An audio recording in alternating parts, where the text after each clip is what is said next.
পিরিয়ডের সময় period pain বা পিরিয়ড ক্র্যাম্প, হেভি বা কম ফ্লো অথবা ব্লোটেড বা ভারী ভারী ফিল হওয়া পেটে, এটা একটা কমন সমস্যা। আজকের এই ভিডিওতে এই সমস্যার কিছু ঘরোয়া সহজ রেমেডি শেয়ার করেছি এবং তার সঙ্গে কিছু আসন ও প্রাণায়াম যা আমাদের পিরিয়ড পেইন বা পিরিয়ড ক্র্যাম্প রিলিভ করতে সাহায্য করবে সেগুলো শেয়ার করেছি। পিরিয়ডের দিনগুলোতে সবথেকে উপকারী একটা জুস বা একটা স্যুপ হলো জুস বা এবিসি স্যুপ।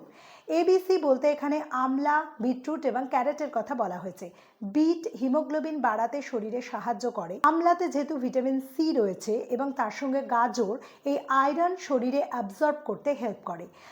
ভিটামিন সি ছাড়া আয়রন কিন্তু শরীর খুব ভালো মতো অ্যাবজর্ব করতে পারে না। তো সেই জন্য আমলা, বিটরুট, গাজর সকালবেলায় এর একটা স্যুপ আপনি নিতে পারেন। অনেকেরই কাঁচা বা র স্যুপে গ্যাস বা অ্যাসিডিটির সমস্যা হয়। যাদের এই ধরনের সমস্যা আছে তারা এটাকে সেদ্ধ করে স্যুপ বানিয়ে নিতে পারেন। তবে এক্ষেত্রে যেহেতু ভিটামিন সি, উচ্চ তাপে ভিটামিন সি এর গুণমান নষ্ট হয়ে যায়, সেই জন্য প্রথমে গাজর এবং বিট সেদ্ধ করে সেটার একটা স্যুপ বানিয়ে নেবেন। তারপরে সেইটাকে একটা উষ্ণ টেম্পারেচারে আনার পরে তার মধ্যে অর্ধেকটা লেবুর রস বা একটুখানি আমলার রস ছড়িয়ে সেটা আপনি স্যুপ হিসেবে নিতে পারেন। এই এবিসি জুস বা এবিসি স্যুপ আমাদের শরীরে হিমোগ্লোবিনের মাত্রা বাড়াতে সাহায্য করবে। পিরিয়ডের সময় আমাদের অনেকেরই রক্তচাপ কমে যায়, আমাদের শরীর দুর্বল লাগে, হিমোগ্লোবিন কমে যাওয়ার জন্য সেটার রেমেডি হিসেবে এটা ভীষণভাবে কাজ করবে। দ্বিতীয়ত, হাইড্রেশন ভীষণভাবে জরুরি। ঠিকঠাকভাবে জল খাওয়া আমাদের পিরিয়ডের সময় যে গ্যাস, অ্যাসিডিটি, ইনডাইজেশনের সমস্যা হয় সেটাকে কন্ট্রোল করতে সাহায্য করে। তার সঙ্গে জাঙ্ক ফুড, অতিরিক্ত তেলে ভাজা বা এই সমস্ত খাবার খাওয়া আমাদেরকে পিরিয়ডের সময় অবশ্যই অ্যাভয়েড করতে হবে। পিরিয়ডের সময় যেহেতু হরমোন একটু এদিক ওদিক হয়, তাই এই সময় আমাদের বিভিন্ন ধরনের ক্রেভিং হয়, বিশেষ করে তেলে ভাজা বা মিষ্টি জাতীয় জিনিস খাওয়ার। আমাদেরকে এই ক্রেভিংটাকে গুরুত্ব না দিয়ে ঘরের তৈরি হালকা সহজপাচ্য খাবার খেতে হবে ইনডাইজেশনটাকে কন্ট্রোল করার জন্য। এবার আসি পিরিয়ডের সময় আমরা যোগ ব্যায়াম করতে পারবো বা অন্য কোনো এক্সারসাইজ করতে পারবো কিনা এই প্রশ্নে। দেখুন, প্রত্যেকের বডি টাইপ আলাদা। কারো কারো পিরিয়ড ভীষণ কমফোর্ট হয়, তারা কোনো রকম পেইন বা কোনো রকম ডিসকমফোর্ট ফিল করে না। এবার সেক্ষেত্রে তারা হাই ইন্টেন্সিটি এক্সারসাইজ অনেকেই করে থাকে। কিন্তু পিরিয়ড একটা ন্যাচারাল ডিটক্সিফিকেশনের সময়, এটা স্লো ডাউন হওয়ার সময়, এটা রেস্টের সময়। তাই আপনার শরীর যদি চায় যে রেস্ট নিতে, তবে অবশ্যই আপনি রেস্ট নিন। সেই জন্য বলবো সবার আগে লিসেন টু ইয়োর বডি। আপনার শরীর যেটা চাইবে অবশ্যই সেটা করুন। তবে যোগ কি বলে, যোগে সাধারণত হাই ইন্টেন্সিটির যোগ ব্যায়াম এবং ইনভার্সন অর্থাৎ যে ব্যায়ামগুলোতে পা উপরে মাথা নিচে, সেই ব্যায়ামগুলোকে অবশ্যই অ্যাভয়েড করতে বলা হয়। আমরা করতে পারি এমন কিছু হালকা যোগ ব্যায়াম যেগুলো আমাদের পিরিয়ড পেইনকে কমাতে হেল্প করে, তার সঙ্গে আমাদের যে ফ্লোটা সেটাকে কন্ট্রোলে রাখে। তো চলুন কি কি যোগ ব্যায়াম আমরা করতে পারি সেগুলো একটু দেখে নিই। আমরা সুখাসনে বা যে কোনো একটা কমফোর্টেবল পশ্চারে বসবো, শির দ্বারা সোজা করে। সেটেল ডাউন হওয়ার পরে আমরা প্রথমে করব সাইড বেন্ডিং। বাম হাতকে ম্যাটের ওপরে রাখবো, ডান হাত আমরা তুলব, এক্সেল করতে করতে আমরা বেন্ড হব। আবার ইনহেল করতে করতে আমরা সেন্টারে আসব। এবার ডান হাত আমরা ডান দিকে রাখবো, বাম হাত মাথার উপরে রাখবো, এক্সেল করতে করতে বেন্ড হব। চেষ্টা করুন যে স্ট্রেচ আপনি ফিল করছেন সেটাকে খুব ভালো করে ফিল করার। এইরকম করে আমরা side bending, seated side bending করতে পারি 5 থেকে 10 বার। করব সিটেড টুইস্টিং। সিটেড টুইস্টিং করার জন্য শির দ্বারা সোজা করে বসবো, হাত দুটোকে আমরা উপরে তুলবো ইনহেল করতে করতে। এবার এক্সহেল করতে করতে আমরা বাম হাতকে রাখবো ডান হাঁটুর ওপরে এবং ডান হাতকে আমরা আমাদের পেছনে যতটা পারা যায় রাখবো এবং টুইস্ট করব। যতটা পারা যায় টুইস্ট করুন এবং এই টুইস্টিংটাকে ফিল করুন। এরপরে ইনহেল করতে করতে আবার আমরা সেন্টারে ফিরে আসব। এক্সহেল করতে করতে আমরা অপোজিট সাইডে টুইস্ট করব। তবেও আপনারা সিটেড টুইস্টিং করতে পারেন আপনাদের বডি ক্যাপাসিটি অনুযায়ী 5 থেকে 10 বার। এরপরে আমরা করব ক্যাট কাউ। ক্যাট কাউ মার্জারি আসন।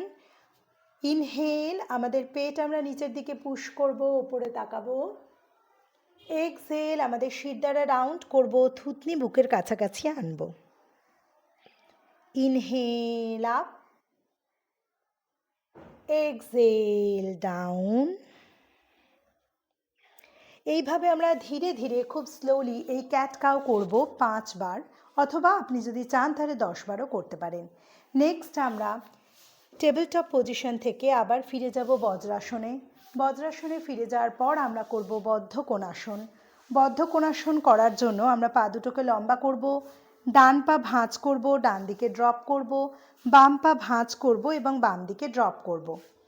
আমরা হাত ইন্টারলক করব, পায়ের পাতা দুটো গ্র্যাব করব, শির দ্বারা সোজা রেখে আমরা সামনের দিকে দৃষ্টি ফিক্সড করব এবং নর্মাল ব্রিদিংয়ে এইভাবে আমরা অন্তত 5 থেকে 10 সেকেন্ড থাকব।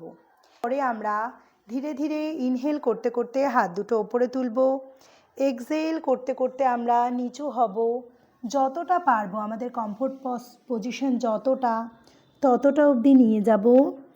পারলে নাক কপাল মাটিতে টাচ করব। নর্মাল ব্রিদিংয়ে 5 সেকেন্ড স্টে করব। এরপরে আস্তে আস্তে আমরা ইনহেল করতে করতে পেছনে ক্রল করে সোজা হব। এরপরে আমরা করব সুপ্ত বদ্ধ কোণাসন। সুপ্ত বদ্ধ কোণাসন করার জন্য আমরা দুটো কুশন নেব। আমরা বদ্ধ কোণাসনে বসব। আস্তে আস্তে আমরা এই থায়ের নিচে দুটো কুশনকে সেট করব এবং আস্তে আস্তে হাতের ভরে আমরা শুব। যদি ডিসকমফোর্ট ফিল করেন তবে অবশ্যই পিঠের নিচে আরেকটা কুশন নিয়ে নিতে পারেন। ধীরে ধীরে আমরা হাত দুটোকে মাথার নিচে ইন্টারলক করে রাখব। নর্মাল ব্রিদিং করব, ধীরে ধীরে শ্বাস নেব, শ্বাস ছাড়ব।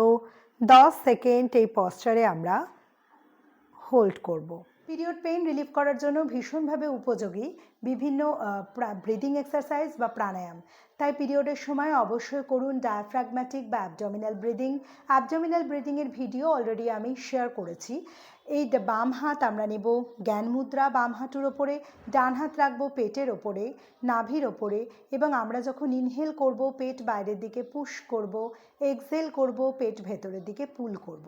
এইভাবে আমরা চোখ বন্ধ করে এই ব্রিদিংটাকে ফিল করতে করতে আমরা এই ব্রিদিংটা 5 রাউন্ড অন্তত করতে পারি।